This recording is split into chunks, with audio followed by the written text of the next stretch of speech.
ಶ್ಯಾಮಂ ರವೀಂದ್ರಮಿತದೀಧಿತಿ ಕಾಂತಿಯುಕ್ತಂ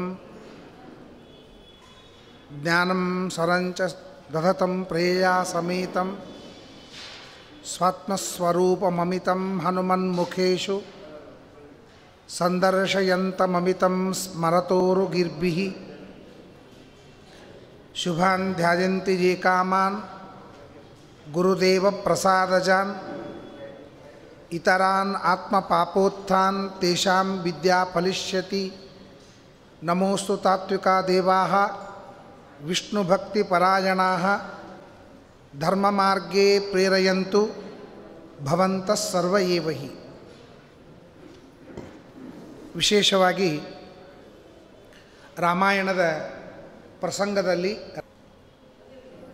ಜ್ಞಾನಸತ್ರದ ಈ ಕಾರ್ಯಕ್ರಮದೊಳಗೆ ರಾಮದೇವರ ಮಹತ್ವ, ವ್ಯಕ್ತಿತ್ವ, ಅದರ ಬಗ್ಗೆ ಮಾತಾಡಬೇಕು ಅಂತ ದೊಡ್ಡ ಭಾಗ್ಯ. ಅಂಥ ಒಂದು ದೊಡ್ಡ ಭಾಗ್ಯ ಇದೆ. ರಾಮಾಯಣ ಎಲ್ಲ ಕೇಳಿದ್ದೇವೆ, ಯಾರಿಗೂ ರಾಮಾಯಣ ಗೊತ್ತಿಲ್ಲ ಅಂತಿಲ್ಲ. ಆದರೆ ರಾಮಾಯಣದಿಂದ ನಮ್ಮ ರಾಮಾಯಣ ಹೇಗೆ ಅಂತ ತಿಳ್ಕೊಳ್ಬೇಕು. ನಮ್ಮಲ್ಲಿಯೂ ಒಂದು ರಾಮಾಯಣ ಇದೆಯಲ್ಲ. ದಶರಥ ರಾಜ ಅಂದರೆ ನಾವು, ಮನೆ ಅಂದರೆ ಅಯೋಧ್ಯ, 3 ಮಡದಿಯರ ಸಮಾನವಾಗಿರುವ ಒಬ್ಬಳೇ ಮಡದಿ, ಆಮೇಲೆ 4 ಜನರಿಗೆ ಮಕ್ಕಳಿಗೆ ಸಮಾನರಾದ ಒಬ್ಬನೇ ಮಗ. ನಮ್ಮ ಮನೆಯಲ್ಲಿ ಯಾರಾದರೂ ಒಂಥರ ಇದ್ರೆ ಅವರು ಮಂಥರ. ಇದೆಲ್ಲ ರಾಮಾಯಣ. ಈ ಸಂದರ್ಭದೊಳಗೆ ಇಡೀ ರಾಮಾಯಣದ ಪ್ರಧಾನವಾದ ಉದ್ದೇಶ ಏನು?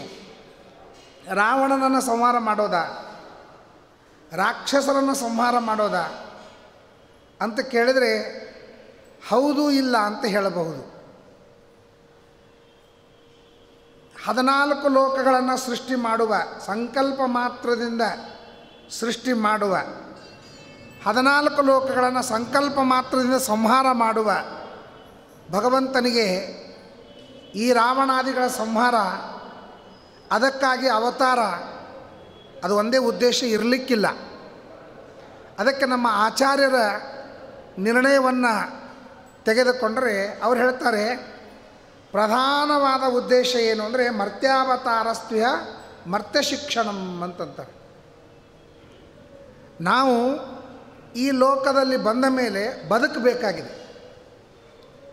ಬದುಕಲಿಕ್ಕಾಗಿ ನ್ಯಾಯ ನೀತಿಗಳು ಬೇಕು. ನ್ಯಾಯ ನೀತಿಗಳು ಇಲ್ಲದೆ ಇದ್ದರೆ ಬದುಕಲಿಕ್ಕಾಗೋದಿಲ್ಲ. ಅದಕ್ಕಾಗಿ ತ್ರಿವೇಣಿ ಸಂಗಮ, ನಾವು ಬದುಕಬೇಕಾದ್ರೆ ತ್ರಿವೇಣಿ ಸಂಗಮ. ನಾನು ವ್ಯಕ್ತಿಯಾಗಿ ಬದುಕಬೇಕು, ಇದೊಂದು; ಕೌಟುಂಬಿಕನಾಗಿ ಬದುಕಬೇಕು, ಇದು ಒಂದು; ಸಾಮಾಜಿಕವಾಗಿ ಬದುಕಬೇಕು, ಇದು ಒಂದು. ಈ 3, ಇದಕ್ಕೆ ತ್ರಿವೇಣಿ ಸಂಗಮ ಅಂತ ಕರೀತಾರೆ. ನಾನು ಬಂದ ಮೇಲೆ ಈ 3 ಸಂಗಮ ಅನಿವಾರ್ಯ, ಬೇಡ ಅಂದರೂ ನಡೆಯೋದಿಲ್ಲ. ನಾನು ಹುಟ್ಟಿದ ಮೇಲೆ ನಾನಾಗಿ, ನನ್ನವರಾಗಿ, ನಮ್ಮ ಸಮಾಜದಕ್ಕಾಗಿ ಬದುಕಬೇಕು. ಅಂದಮೇಲೆ ಈ 3 ಏನು ಸಂಗಮ ಇದೆ, 3 ಸಂಗಮಕ್ಕೆ ನಮಗೆ ಕೊಟ್ಟದ್ದು, ಗಟ್ಟಿಯಾಗಿ ಬದುಕಲಿಕ್ಕಾಗಿ ಕೊಟ್ಟದ್ದು ಧರ್ಮ. ಅದೇ ವೈಯಕ್ತಿಕ ಧರ್ಮ, ಕೌಟುಂಬಿಕ ಧರ್ಮ, ಸಾಮಾಜಿಕ ಧರ್ಮ ಅಂತ ನಮಗೆ ಕೊಟ್ಟದ್ದು. ಈ 3 ಧರ್ಮ ಇದ್ದರೆ ಅದೊಂದು ವಿಶಿಷ್ಟವಾದಂತಹ ಜೀವನ ಅಂತಿರ್ತದೆ. ನಾನು ಹೇಳೋದೇನು ಅಂದರೆ, ಜೀವನ ಇದು ಒಂದೇ ಉದ್ದೇಶ ಅಲ್ಲ, ಜೊತೆಗೆ ಸಾಧನವೂ ಇದೆ. ಜೀವನ ಒಂದೇ ಉದ್ದೇಶ ಇದ್ದವರು ಪಶುಗಳು, ನಾಯಿ, ಹಂದಿ, ಪಕ್ಷಿ, ಪಶು, ಅವುಗಳೆಲ್ಲ ಜೀವನ ಮಾಡ್ತವೆ. ಜೀವನ ಮಾಡೋದೇನು ದೊಡ್ಡದಲ್ಲ, ನಮಗಿಂತಲೂ ಬುದ್ಧಿವಂತಿಕೆಯಿಂದ ಜೀವನ ಮಾಡ್ತವೆ. ಯಾರ ಕಡೆಯಿಂದ ಬಯಸ್ಕೊಳ್ಳಾರ್ದೆ ಜೀವನ ಮಾಡ್ತವೆ. ಯಾರ ಕಡೆಯಿಂದಲೂ ಅವಮಾನ ಮಾಡಿಸಿಕೊಳ್ಳಾರ್ದೇ ಜೀವನ ಮಾಡ್ತವೆ. ನಮಗಿಂತಲೂ ಸುವ್ಯವಸ್ಥಿತವಾಗಿ ಜೀವನ ಮಾಡ್ತವೆ. ಜೀವನ ಮಾಡೋದ್ರೊಳಗೆ ಪಶು ಪಕ್ಷಿಗಳಿಗಿಂತಲೂ ಲೋ ಗ್ರೇಡ್ದೊಳಗೆ ಜೀವನ ಮಾಡೋರು ಅಂದ್ರೆ ಮನುಷ್ಯರು. ಆ ಒಂದು ಜೀವನಕ್ಕಾಗಿ ಮಾತ್ರ ಬದುಕೋದಾಗಿದ್ದರೆ ಇಂಥ ಕಾಸ್ಟ್ಲಿ ಮನುಷ್ಯ ಜನ್ಮ ಬೇಕಾಗಿಲ್ಲ. ಅದು ಹೇಗಿರ್ತದೆ ಅಂದರೆ 10 ರೂಪಾಯಿಗೆ ಸಿಗಬೇಕಾದ ಐಟಮನ್ನು ಒಂದು 1000 ರೂಪಾಯಿ ಕೊಟ್ಟು ಖರೀದಿ ಮಾಡ್ದಂಗೆ ಆಗ್ತದೆ. ಅವನು ಬುದ್ಧಿವಂತನಲ್ಲ. ಯಾವುದು 10 ರೂಪಾಯಿಗೆ ಸಿಗುತ್ತದೆ ಅದನ್ನು 1000 ರೂಪಾಯಿ ಕೊಟ್ಟೆ ಅಂತ ಯಾರಾದರೂ ಮುಂದೆ ಹೇಳ್ಕೊಂಡ್ರೆ ಅವರು ನಮ್ಮನ್ನು ಬುದ್ಧಿವಂತರು ಅಂತ ಕರೆಯೋದಿಲ್ಲ. ಅವರು ಏನು ಅಂತ ಕರೀತಾರೆ ಅಂತ ಹೇಳಬೇಕಾದ್ರೆ ಆಸ್ಪತ್ರೆಯಲ್ಲಿ ಅಡ್ಮಿಟ್ ಮಾಡಿದ ಮೇಲೆ ಕರೀತಾರೆ. ಇವನು ಯಾರು, ಅವನಿಗೇನು ಹೆಸರಿಂದ ಕರಿಬೇಕು ಅಂತ. ಹುಚ್ಚವನು. ಹಾಗೇ ಜೀವನ ಮಾಡಬೇಕು ಅಂದರೆ ಇಂತಹ ದೇಹ ಬೇಕಾಗಿಲ್ಲ. ಅದಕ್ಕೆ ಯಾವುದೋ ಒಂದು ಪಶು ಜನ್ಮ ನಡೀತದೆ, ಪಕ್ಷಿ ಜೀವನವೂ ನಡೀತದೆ. ಅದಕ್ಕಾಗಿ ಇಷ್ಟು ನಾನು ಹೇಳ್ತಾ ಇರೋದು, ಒಂದು 10 ರೂಪಾಯಿಗೆ ಸಿಗಬೇಕಾದ ಸಾಮಾನನ್ನು 1000 ರೂಪಾಯಿ ಕೊಟ್ಟು ತಗೊಂಡಂತೆ ಆಗ್ತಾಯಿದೆ ಬರೀ ಜೀವನ ಅಂತ ಇಟ್ಕೊಂಡ್ರೆ. ಇದರ ಜೊತೆಗೆ ಸಾಧನ ಅಂತ ಸೇರಿಕೊಂಡಿದ್ದು ಮನುಷ್ಯನಿಗೆ ಮಾತ್ರ, ಇನ್ನು ಯಾರಿಗೂ ಇಲ್ಲ. ಧರ್ಮಶಾಸ್ತ್ರ ತೆಗಿರಿ, ಬೆಕ್ಕು ಬೆಳಗ್ಗಿಂದ ರಾತ್ರಿವರೆಗೆ ಹೀಗೆ ಮಾಡಬೇಕು, ನಾಯಿ ಬೆಳಗ್ಗಿಂದ ಹೀಗೆ ರಾತ್ರಿವರೆಗೆ ಹೀಗೆ ಮಾಡಬೇಕು ಅಂತ ಎಲ್ಲಾದರೂ ಧರ್ಮಶಾಸ್ತ್ರ ನೋಡಿರೇನು? ಅಲ್ಲ, ಬುಕ್ ನೋಡಿರ್ಬೋದು, ಧರ್ಮಶಾಸ್ತ್ರ ನೋಡಿಲ್ಲ. ಬೆಳಗ್ಗಿಂದ ನಾಯಿ ಹೆಂಗಿರಬೇಕು ಅಂಥೇಳಿ ಒಂದು ಬುಕ್ಗಳು ಬಂದಾವ, ಅವು ಧರ್ಮಶಾಸ್ತ್ರ ಅಲ್ಲ. ಆದರೆ ಧರ್ಮಶಾಸ್ತ್ರ ಅಂತ ಆದದ್ದು ಮನುಷ್ಯರಿಗೆ ಮಾತ್ರ. ಮಲಗೋದ್ರಿಂದ ಹಿಡ್ಕೊಂಡು ಅಥವಾ ಬೆಳಗ್ಗೆ ಎದ್ದಾಗಿಂದ ಹಿಡ್ಕೊಂಡು ರಾತ್ರಿ ಮಲಗುವವರೆಗೆ ಏನು ನಮ್ಮ ಶಾಸ್ತ್ರದೊಳಗೆ ಈ 3 ತರಹದ ಬಲ, ಒಂದು ವೈಯಕ್ತಿಕ ಬಲ, ಕೌಟುಂಬಿಕ ಬಲ, ಸಾಮಾಜಿಕವಾದ ಬಲ, ಈ 3 ಬಲ ಕೊಡಲಿಕ್ಕಾಗಿ ಧರ್ಮ ಯಾವ ಪಾತ್ರವನ್ನು ವಹಿಸ್ತದೆ ಅಂತ ವಿಚಾರ ಮಾಡೋದೇ ರಾಮಾಯಣ. ಇವತ್ತಿನ ಕಾಲಕ್ಕೆ ರಾಮಾಯಣದ ಉದ್ದೇಶವನ್ನು ನಾವು ತಿಳ್ಕೊಂಡ್ರೆ ಆಶ್ಚರ್ಯ ಅನ್ನಿಸ್ತದೆ. ಅವಿಭಕ್ತ ಕುಟುಂಬವನ್ನು ವಿಭಕ್ತ ಮಾಡಲಿಕ್ಕಾಗಿ ಹೇಗೆ ಪ್ರಯತ್ನ ಮಾಡ್ತಾರೆ ಹೊರಗಿನವರು. ಒಂದು ಅವಿಭಕ್ತ ಕುಟುಂಬ ಇದ್ದಾಗ ಎಷ್ಟು ಸುಖವಾಗಿ ಇದ್ದರೂ ಅದೇ ಕುಟುಂಬ ವಿಭಕ್ತವಾದ ಮೇಲೆ ಅವರ ಮನೆ ಹೆಂಗಾಯಿತು ಅಂತ ವಿಚಾರ ಮಾಡೋದೇ ರಾಮಾಯಣ. ಅವಿಭಕ್ತ ಕುಟುಂಬವನ್ನು ಮೇಂಟೈನ್ ಮಾಡೋವಳು ಸ್ತ್ರೀ, ಅದನ್ನು ವಿಭಾಗ ಮಾಡುವವಳು ಅವಳೇ. 3 ಜನ ಹೆಣ್ಮಕ್ಕಳಿದ್ದರೂ ಕೂಡ 350 ಜನ ಹೆಣ್ಮಕ್ಕಳಿದ್ದರೂ ಕೂಡ ಅವಿಭಕ್ತ ಕುಟುಂಬವಾಗಿತ್ತು, ವಿಭಾಗ ಆಗಿದ್ದಿಲ್ಲ.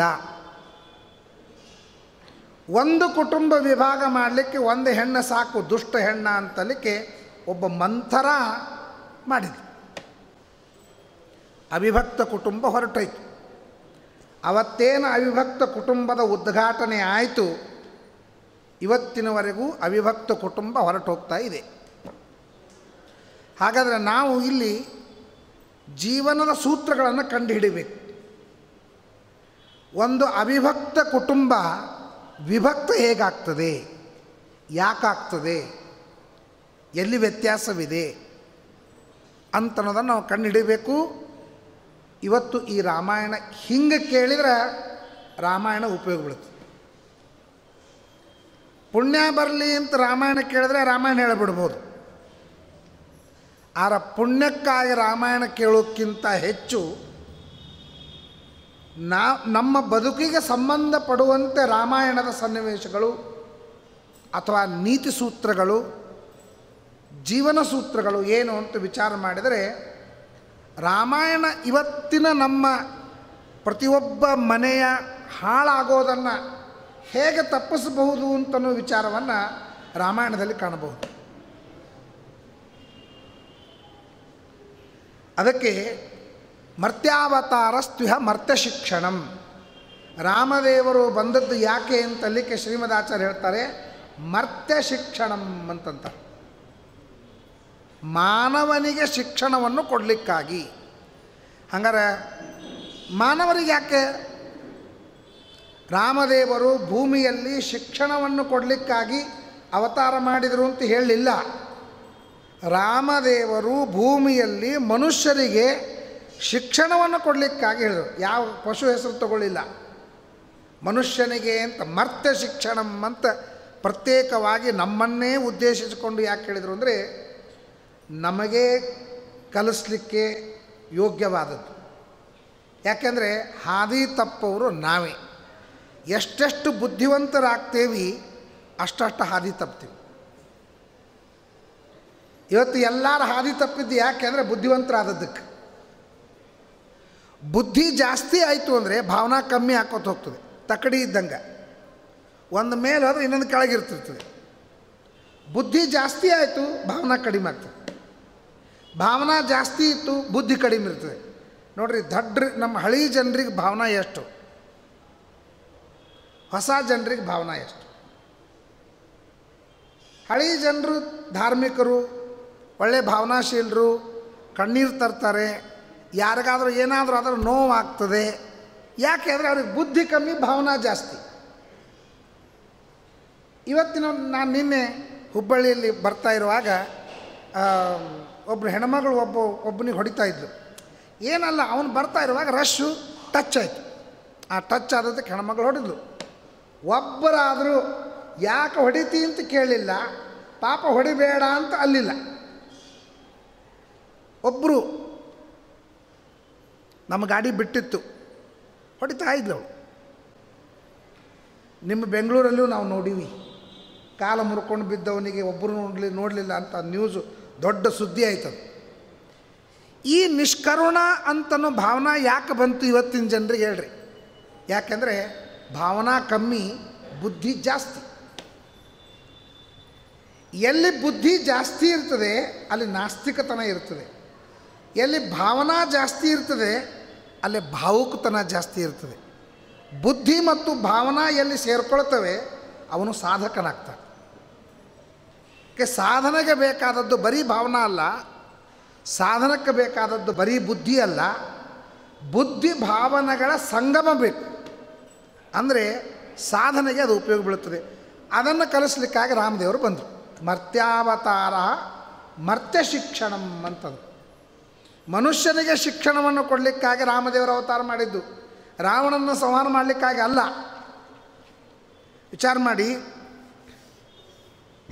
ನಮ್ಮಲ್ಲಿ ಕೌಸಲ್ಯ ರಾಮದೇವರು ಹೋಗ್ತಾ ಇರುವಾಗ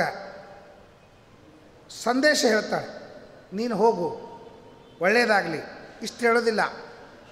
ರಾಮದೇವರಿಗೆ ಹೇಳಿದ ಮಾತು ಪ್ರತಿಯೊಬ್ಬರೂ ತಿಳ್ಕೊಳ್ಬೇಕಾದದ್ದು, ಯಂ ಪಾಲಯಸಿ ಧರ್ಮಂ ತಂ ಧೃತ್ಯಾಚ ನಿಯಮೇನ ಚ ಸವೈ ರಾಘವ ಶಾರ್ದೂಲ ಧರ್ಮಸ್ವಾಂ ಅಭಿರಕ್ಷತು. ಎಂಥ ದೊಡ್ಡ ಕಾನ್ಸೆಪ್ಟ್ ನೋಡಿ. ನಿನಗೆ ಒಳ್ಳೆಯದಾಗಲಿ ಅಂತ ಹೇಳಿಲ್ಲ, ಯಾವ ಧರ್ಮವನ್ನು ಧೈರ್ಯದಿಂದ ತಪ್ಪದೆ ವಿಶ್ವಾಸಪೂರ್ವಕವಾಗಿ ಮಾಡ್ತಾ ಇದ್ದೀಯಾ ಆ ಧರ್ಮ ಎಲ್ಲೇ ಹೋದರೂ ನಿನ್ನನ್ನು ರಕ್ಷಣೆ ಮಾಡಲಿ. ಸವೈ ಧರ್ಮ ಸವೈ ರಾಘವ ಶಾರ್ದೂಲ ಧರ್ಮ ತ್ವಾಂ ಅಭಿರಕ್ಷತು. ರಾಮ ಹೊರಟಿದ್ದು ಎಲ್ಲೇ? ಕಾಲಿನಿಂದ ಅರಣ್ಯಕ್ಕೆ ಹೊರಟಿದ್ದ. ಆಗಿನ ಕಾಲದ ಅರಣ್ಯ ಅಂದರೆ ಹೇಳಿ, ಇವತ್ತಿನ ಕಾಲದ ಅರಣ್ಯ ಅಂದರೆ ವಾಕಿಂಗ್ ಮಾಡಲಿಕ್ಕೆ ಬರುವಂಥ ಅರಣ್ಯ. ಆಗಿನ ಕಾಲದ ಅರಣ್ಯ ಅಂದರೆ ಘೋರವಾದಂಥ ಅರಣ್ಯ. ಅರಣ್ಯದೊಳಗೆ ಹೋಗ್ತಾರೆ, ಅರಣ್ಯಕ್ಕೆ ಹೋದಂತ ತಿರುಗಿ ಬರೋದು ಕಡಿಮೆ. ಅಂಥಲ್ಲಿ ಅವಳು ಬಿಟ್ಟಳು. ಹೇಳುವಾಗ ಹೇಳ್ತಾಳೆ, ಯಾರು ರಕ್ಷಣೆ ಮಾಡೋರು? ನಾನು ಸೈನಿಕರನ್ನು ಕಳಿಸಿದರೆ ನೀನು ರಕ್ಷಿತನಾಗ್ತಿ ಅಂತ ವಿಶ್ವಾಸದನ? ಶಸ್ತ್ರಾಸ್ತ್ರಗಳನ್ನು ಕೊಟ್ಟರೆ ನೀನು ರಕ್ಷಿತನಾಗ್ತಿ ಅಂತ ವಿಶ್ವಾಸದನ? ಅವಳು ಹೇಳ್ತಾಳೆ, ನೀನು ಮಾಡಿದ ಜನ್ಮಾಂತರದ ಈ ಜನ್ಮದ ಧರ್ಮವೇ ನಿನ್ನನ್ನು ರಕ್ಷಣೆ ಮಾಡ್ತಾರೆ.